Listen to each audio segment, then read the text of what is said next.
नमस्कार दोस्तों, इतिहास गवाह है में आपका स्वागत है। Now this is the episode which is the penultimate episode before we start discussing the first world war. तो इस एपिसोड में I want to spend some time discussing just generally how different things that we have talked about in earlier episodes led to the first world war। तो सबसे पहले हम बात करते हैं नेशनलिज्म की, और जो टाइप का नेशनलिज्म हमने देखा था जो फ्रेंच रेवोल्यूशन से शुरू हुआ, right. Before French revolution also nationalism existed, but the nation was the monarch and monarch was the nation. मतलब इस तरीके का नेशनलिज्म एग्जिस्ट करता था ट्रीटी ऑफ वेस्टफालिया के बाद से। बट जो फ्रेंच रेवोल्यूशन में जो नेशनलिज्म आया उसमें पीपल्स इन्वॉल्वमेंट, स्टेट में पीपल का इन्वॉल्वमेंट, वो वाला नेशनलिज्म आगे बढ़कर आया। And then that nationalism led to different type of impacts across the Europe। So सबसे पहले हमने उसका एक जो impact देखा था वो था unification of Germany and Italy. And इसके कारण क्या हुआ, जैसे ही ये दोनों यूनिफाइड हो गए, now Europe had another power, Germany, that could challenge France with in Europe. And it did. It tried to displace France from its position and took steps towards that। वो सब कुछ हुआ when Germany and Italy were unified। At the same time, eastern Europe में हमने देखा the disintegration of Ottoman empire, Russian empire का कुछ हिस्सा, and Austro Hungarian empire. The same nationalism which led to integration of Germany and Italy led to disintegration in the Balkans. And again today also थोड़ा सा हम लोग Balkan problem को discuss करने वाले हैं, because it's essential to understand what led to first world war.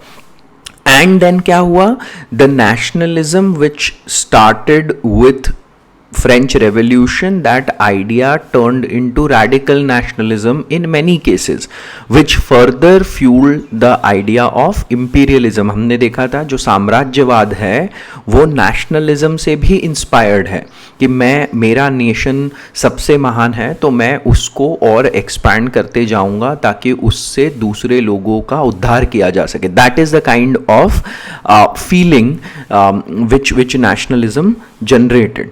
तो सबसे पहले तो नेशनलिज्म को हम इस तरीके से देखते हैं। दूसरा, इंडस्ट्रियल रेवोल्यूशन। इंडस्ट्रियल रेवोल्यूशन से क्या हुआ, the markets were needed, new markets were needed, और नए मार्केट जब नीडेड थे तो फिर अलग अलग कॉलोनीज में जाकर अपने प्रोडक्ट्स को बेचने की एक कंपटीशन चालू हो गई। Then raw material was needed, so raw material was needed and it was needed cheap। So again, raw materials were exported from different colonies to European countries where they were turned into finished goods which were sent back to the markets across।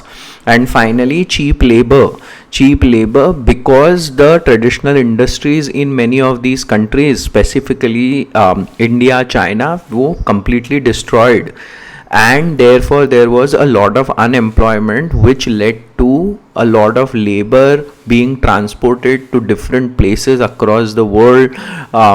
Sugar हो गया, mining हो गया, ये दो के लिए तो सबसे ज़्यादा लोगों को ट्रांसपोर्ट किया गया, तो बहुत ज़्यादा लोग डिस्प्लेस हुए। ठीक है, तो मार्केट का ये जो नीड है उससे और एक्सपेंसिव टेंडेंसीज बिल्ड होते जाएंगी।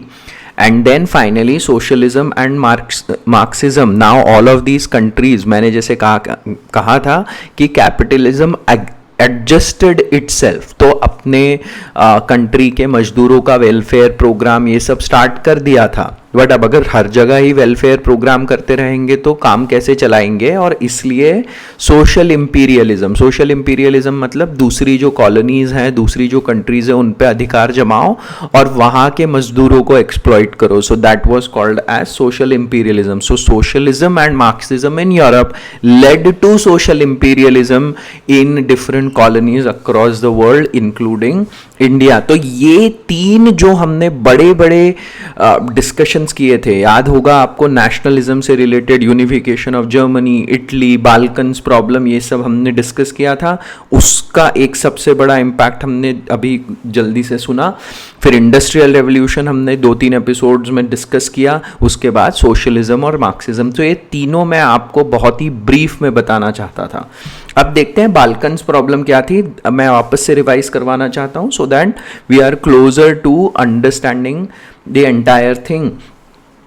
एथनिसिटीज, रिलीजन, लैंग्वेजेस, ये बहुत अलग अलग थे बाल्कन्स में, ऑटोमन, रशियन और ऑस्ट्रो हंगरियन एम्पायर में। तो होने क्या लग गया कि यह सारी जो एथनिसिटीज़ या लैंग्वेज ग्रुप्स थे, इन लोगों को मतलब इच्छा थी कि हमको भी सरकारी नौकरी या हमको भी नौकरी में अपना हक मिले। जब नहीं मिला तो दे स्टार्टेड प्रोटेस्टिंग, रिवॉल्टिंग। ठीक है, तो 1859 में रूम्स जो पॉपुलेशन होती है, they were backed by Russia and they led to the formation of Romania. और Russia was anyways hurt by Crimea war, तो उन्होंने और इसको काटने की कोशिश करी। देन उसके बाद 1885 में the Bulgarian population led to the formation of Bulgaria. Now, the most important discussion here was the formation of Serbia and Montenegro. देखो हुआ ये कि बोस्निया हर्जेगोविना में स्लाव मूवमेंट स्टार्ट हुआ अगेंस्ट ऑस्ट्रो हंगेरियन एम्पायर, और उसको पीछे से रशिया की बैकिंग थी। और रशिया ने बेसिकली ब्रिटेन को कहा कि देखो ये ऐसा ऐसा हो रहा है, तो इसमें थोड़ा सा हेल्प करो। Now when it did not, like Britain ने कोई ज़्यादा इंटरेस्ट नहीं दिखाया, तो फिर रशिया ने मिलिट्री प्रेशर बनाया ऑटोमन एम्पायर पे, और उनके साथ सेंट स्टीफानो की ट्रीटी साइन कर ली 1877 में। और ये बहुत इंपॉर्टेंट इसलिए थी क्योंकि इसमें ऐसा हो गया कि only Russian ship will be allowed in Black Sea. तो ब्रिटेन नाउ डर गया, और ब्रिटेन ने रशिया पे फिर से प्रेशर बनाया कि hand over this treaty to European congress. और यूरोपियन कांग्रेस, अब इस टाइम तक जर्मनी इतना पावरफुल हो चुका था कि everything in Europe went through Germany. So Berlin congress organise करी ऑटो वन बिस्मार्क ने 1878 में, और उसने क्या किया, बोस्निया और हर्जेगोविना को ही put under Austria's trusteeship and Serbia and Montenegro was given freedom. तो जैसे ही ऑस्ट्रिया की ट्रस्टीशिप में रखा बोस्निया हर्जेगोविना को, तो रशिया वैसे ही बहुत हर्ट हो गया। आगे चल के 1908 में Austria captured Bosnia and Herzegovina at that time. ठीक है, तो ये मतलब कहने का मतलब है कि Ottoman empire was the sick empire, the sick man of Europe as they called it, and as it was disintegrating, ये सारे यूरोपियन पावर्स अपने अपने यहाँ पर पॉलिटिक्स चला रहे थे। उसके बाद फॉरेन पॉलिसी ऑफ बिस्मार्क, ये थर्ड एस्पेक्ट है, और बस ये ही फाइनल एस्पेक्ट है। अब देखिए क्या था, Bismarck helped Germany Germany's unification. So now what Bismarck wanted was that Germany becomes the primary power in Europe instead of France. तो फ्रांस को एकदम अलग करने का पूरा प्लान था। अब देखिए, इन फ्रांस और जर्मनी को छोड़ के ब्रिटेन में 4 अदर पावर्स कौन कौन से, Russia, Britain, Austria and Italy. And Bismarck का फॉरेन पॉलिसी जो था वो ये था कि इनमें से 3 को अपने साथ रखना है और चौथे को ज़्यादा दूर नहीं रखना है। दूसरा, Bismarck felt that Germany did not need to expand expand after unification. तो ये बहुत इंपॉर्टेंट पॉइंट है, क्योंकि बिस्मार्क कभी नहीं चाहता था ऐसे इंपीरियलिस्टिकली साम्राज्यवाद में उसको एक्सपैंड करना। ठीक है, so this is important because इसलिए फिर Bismarck will not challenge Britain. So navy का डेवलपमेंट वगैरह के चक्कर में बिस्मार्क रहा नहीं। सिमिलरली ब्रिटेन का जो इंपीरियलिज्म था उसको भी उस टाइम जर्मनी ने चैलेंज करने की कोशिश नहीं करी। ठीक है, तो ब्रिटेन, तो फिर जर्मनी ने किया क्या, जर्मनी ने ये सोचा कुछ कुछ तरीकों से इन 3 जो नेशंस हैं उनको अपने साइड कर लेते। तो 1873 में बर्लिन में एक 3 राष्ट्राध्यक्षों की मीटिंग, मतलब 3 monarchs, so which were the 3 monarchs, Russian, Austrian and Italian, इन तीनों को बुलाकर एक मीटिंग रखी गई। और देखो फ्रांस को नहीं बुलाया बिकॉज फ्रांस को अलग रखने की कोशिश करी गई।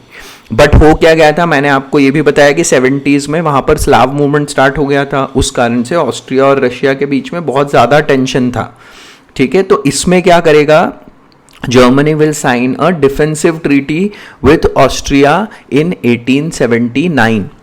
और फिर फ्रांस को ये क्या करेगा, धीरे से एनकरेज कर देगा कि तुम जाके ट्यूनीशिया पे अधिकार कर लो, क्योंकि अफ्रीका का डिवीजन हो ही रहा था उस टाइम, याद है होगा आपको। तो फ्रांस जाके जब अफ्रीका पे ट्यूनीशिया पे अपना अधिकार जमा लेगा तो इटली को बुरा लग जाएगा, क्योंकि वहां पे फ्रांस और इटली की राइवलरी चल रही थी। और ये फिर धीरे से जाकर जर्मनी इटली को अपने साइड कर लेगा, and that is how it will form a 3-way alliance. Germany will form a 3-way alliance now with Austria, Italy and Germany का एक 3-way alliance बन जाएगा। बट अब होगा क्या, बिस्मार्क का जाने का समय भी आएगा, और बिस्मार्क के जाते के साथ ही इनकी फॉरेन पॉलिसी लगभग डिसइंटीग्रेट हो जाएगी। Why? Because the new German ruler William Kaiser will completely change the policy. It will start challenging British Navy.